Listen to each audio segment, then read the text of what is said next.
You designed this house for a large site about 60 kilometres north of Kuala Lumpur. What features of the site determine the footprint of the house? The main features of the site that determine the footprint of the house are, first one, the site is almost 1 acre in size. It means it's a very large site.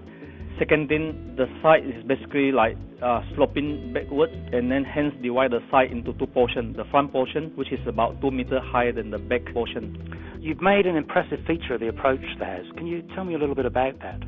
I decided that when the visitors enter the house, I want them to have an impression that the house is surrounded by beautiful trees, surrounded by natural sceneries and so on. So instead of for the visitors to enter right to the internal space of the house, I want them to arrive in the house in the foyer, in the surrounding space. And then from the surrounding, they can have a full view of the entire house in terms of the design, in terms of the landscape, in terms of the swimming pool and so on. So the Serambi is the outside terrace that I see at the opening there, and that also sets up two axes that you've oriented the house around.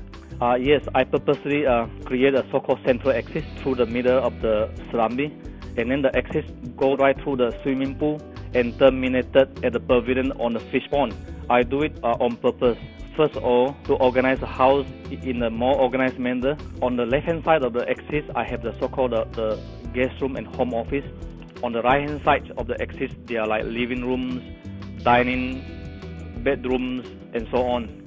What's also impressive is the scale and proportion of those interior living spaces. So how have you developed those so that they don't feel overwhelming when you're in them?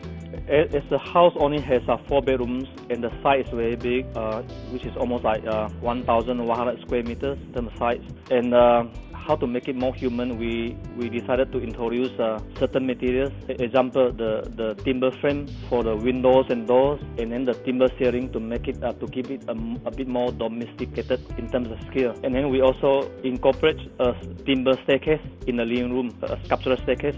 Besides acting as a main circulation staircase, it also adds certain sculptural elements in the living space to make it a bit more human in scale. And then for the dining area, as I was told by the owner, the dining area has to be big as it is going to be the focus for the entire family.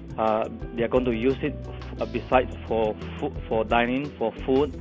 The children will most probably be spending a lot of time in the dining area to watch TV and also to do their homework.